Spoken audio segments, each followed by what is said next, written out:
This is my final installment, Buzzard Shields North.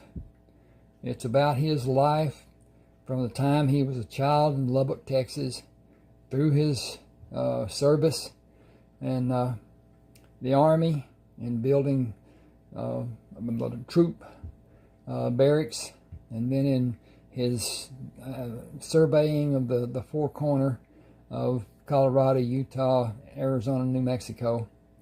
Then his time in the a Indian reservation that he'd done survey work on, and he found gold, he found uranium, he found a man that had been injured, helped him get back on his feet. They went through a time and went through a blast in the cave that they were working in. Both of them happened to be out of it. Both of them thought the other was dead because he couldn't find them. And they went their separate ways, not knowing. But at any rate, then Buzzard goes to a little town called Stockton, California, just outside of Stockton on the San Joaquin River, and goes to work ostensibly as a supervisor in a shipyard. Finds that it is financed, mal-managed, and eventually takes the advice of one of his trusted investor friends and buys the shipyard. And when he does, he works for a couple of weeks and leaves it in good hands and goes to Alaska. His nephew, who is actually older than him, lives in Alaska, had a mail route, and he also flew in the east side of Alaska and found places that he found gold in the streams, and knew that they could hunt gold. And he waited for Buzzard to come and meet him, and they started, got ready, built a lean-to, got where they could stay there and work through the sluicing and all the stuff that went on. Got two brothers and a cousin of the two brothers to work with them, and the five of them worked for years and years at mining gold, selling it to one of the largest firms in America at the time, and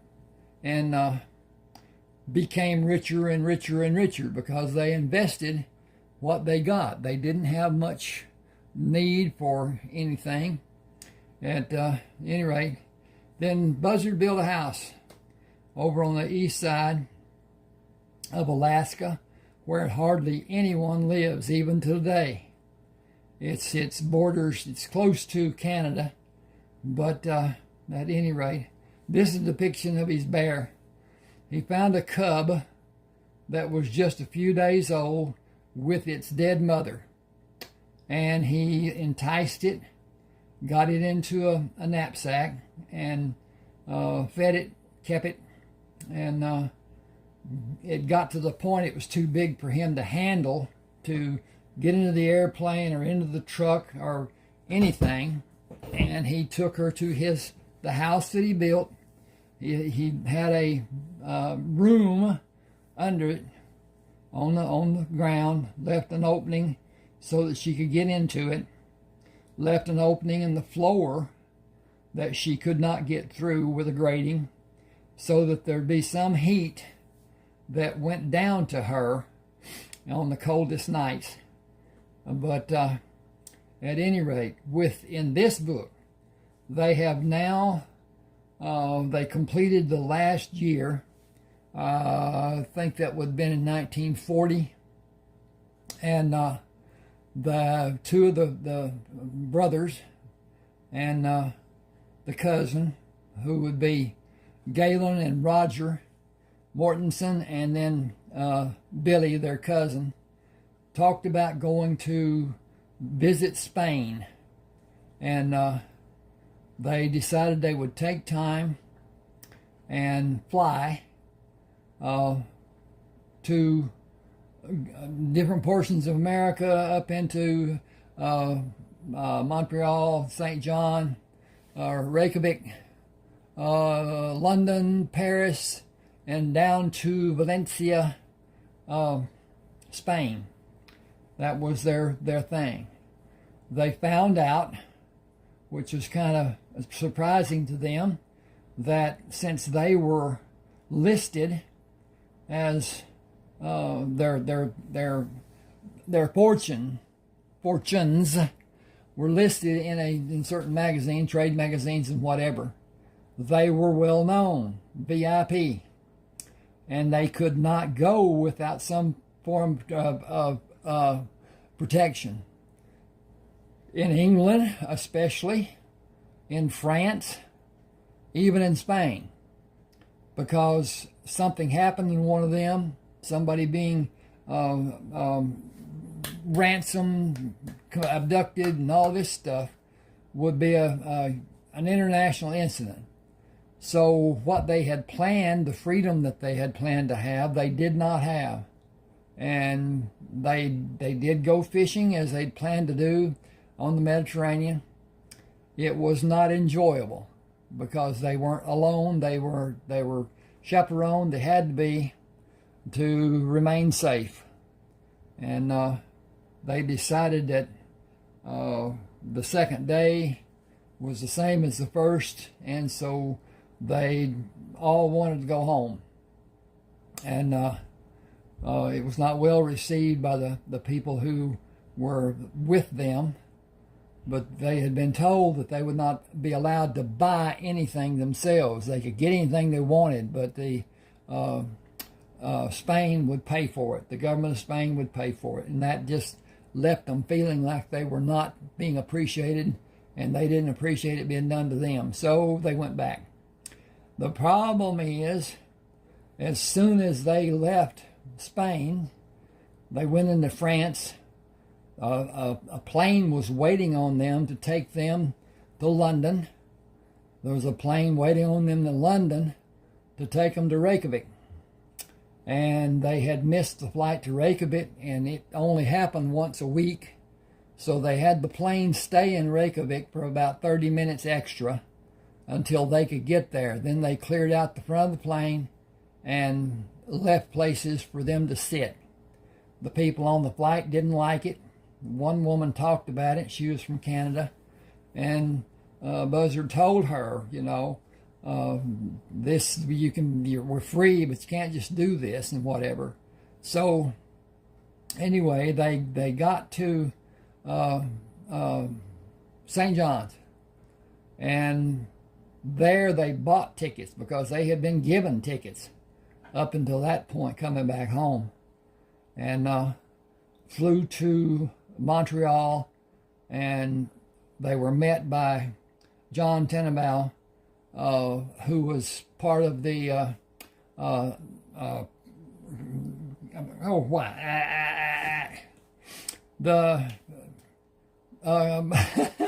ambassador scene, and he was worked for the CIA, and he escorted them to Newark, New Jersey, and they talked on the way about possibility of buying a plane because they all wanted to be able to fly. Now, Galen didn't so much want to fly a plane himself as he wanted to just be a passenger, and Roger and Billy are both adamant about flying. Buzzard has already been flying and had his military license that was issued to him under the orders of Franklin Roosevelt. And they flew to Texas. No, they flew home. And continue what they were doing. They went and visited the shipyards, both in Northern California, there at Stockton, and the shipyard that they both Lee and Buzzard bought as a partnership out of San Diego, and they were rebuilding it. They were also buying airfields. Airfields at that time were just grass. Very, very few had concrete. They then built concrete airfields there in San Diego to train pilots for the Army Air Corps. The Air Force was not instituted at that time. And even though the Navy and ground services were all came under the Army air. I don't even remember what it's called now. But anyway, I'm excited. Okay, then they go back after it warms up and the spring break has thawed out and whatever, so that they can work. And they work another year, and then they go. Well, Buzzard is located, and it's understood that Wilson Kramer wanted to see him. Wilson was was the man that Buzzard found in Arizona and saved. He was in bad condition, had broken bones, and was not able to take care of himself. And he stayed with Buzzard for about 3 months or whatever there in Arizona. And then they parted ways when they both thought each other were dead. But at any rate, I'll leave a number of texts to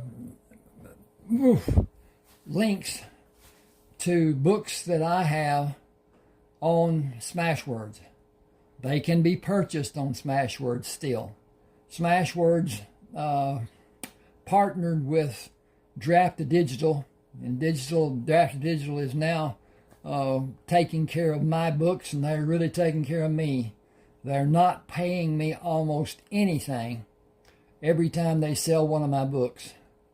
So I want to direct people to Smashwords, because Smashwords helps me, and Smashwords is good about helping people that have purchased from them. Draft2Digital is not. Amazon is not. And there's points of interest about Smashwords, but I'll leave that for now. At any rate, this continues on, and Buzzard builds his house, and then Galen goes over to the next valley and builds his house. The others don't. The others have no interest in living there. Ruby, who is the bear, stays at his house, and he comes back one time and finds that there's another bear that is there, and Ruby and the bear greet each other, and then Ruby takes the bear under the house, and it relieves Buzzard's anxiety about Ruby being alone and not having the training that he could give her to help her forage for food and whatever. She's about 300 pounds at this time. She's going to be around 500 because she's one of the largest bears in America. The polar bear is the largest bear, and they are more vicious. They're just wow. At any rate, this goes on. They are still not yet in the war, and it is coming. But there are things that they can do to help, and they do.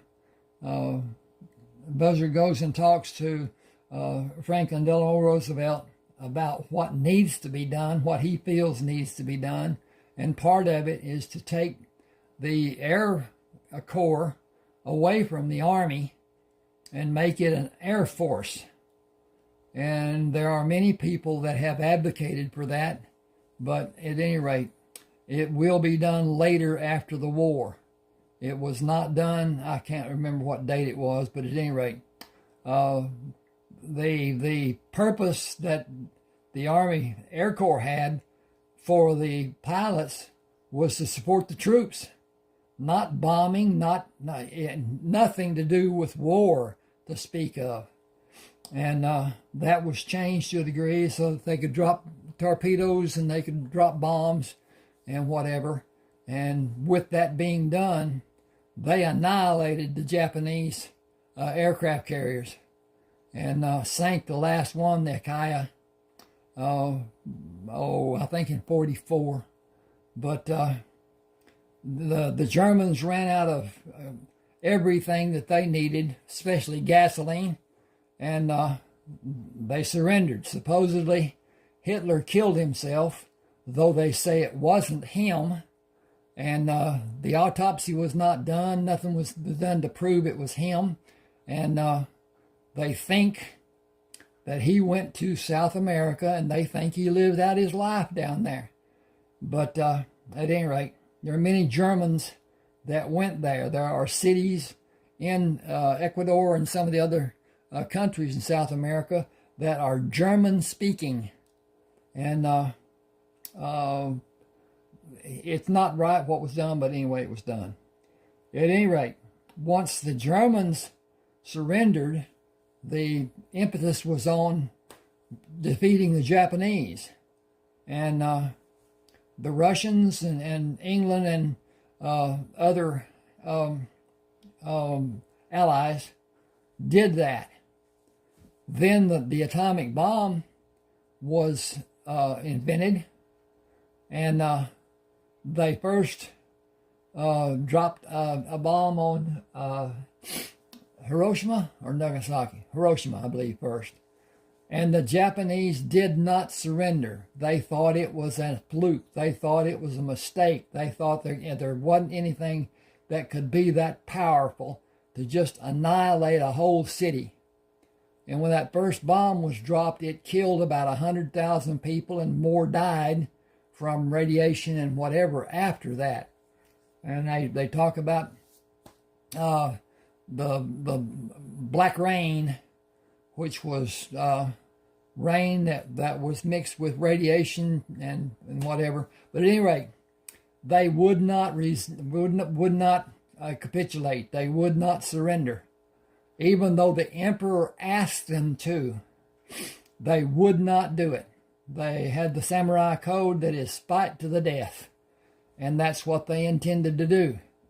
And then the bomb was dropped on Nagasaki. And 3 or 4 days later, the Japanese did surrender. And we rebuilt Japan. We gave aid, we gave help, gave construction. I was born, but I wasn't doing anything. The United States government, under Harry S. Truman, did much to help with reputations of what had been destroyed.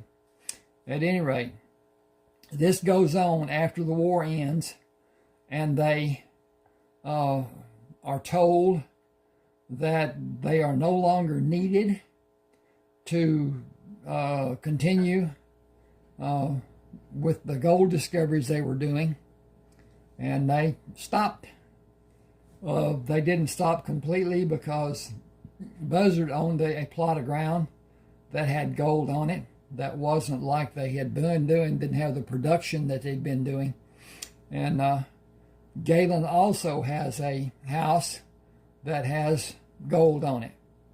It's thought that there's still gold in eastern Alaska that most people couldn't find. The geographical presence like it is and all that, it's not modeled in any way that the geology people have ever witnessed and whatever. They don't know how. They don't know where to look. So at any rate, this goes on, and they become established in different places. They continue building their airports from the airfields, and have a hotel on each one of them, and have a beginning toward what became the #1 transportation across America. It was the second after the train until that time. Please subscribe to my channel. Subscribe to both this channel and the other channel that I have. I'll put up a link from this channel and that channel to cross over both of them. My email address here is ron7560444@yahoo.com. My website is ronaldwalkerauthor.com. 30 books.